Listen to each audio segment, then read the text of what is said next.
নমস্কার।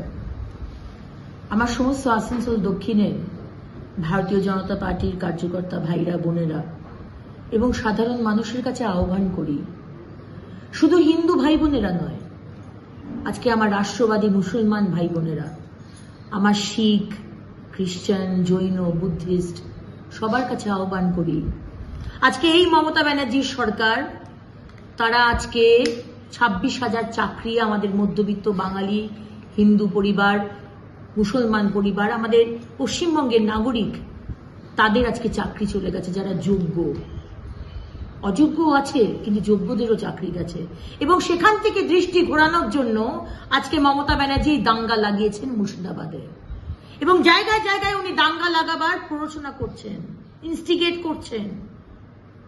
এবং আমরা দেখলাম যে মুর্শিদাবাদে আমাদের দুজন হিন্দু ভাই, বাবা আর ছেলে রাধা গোবিন্দ দাস, চন্দন দাসকে সেখানকার জিহাদিরা কুপিয়ে কুপিয়ে তাকে মারল।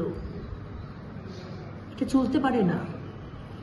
আমরা ওই হিন্দু নই যে আপনি আমাদের মারবেন, আপনি আমাদের কুচলে দিয়ে চলে যাবেন আর আমরা সেগুলো সহ্য করব।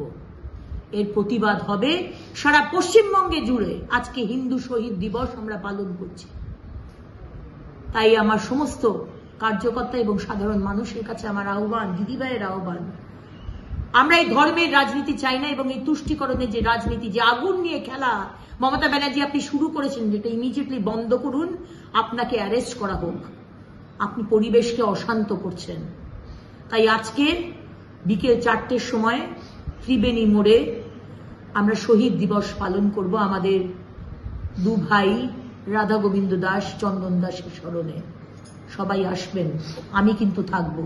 প্রতিবাদ হবে, প্রতিরোধ হবে, আর 2026-এ প্রতিশোধ হবে। ভারত মাতা কি জয়।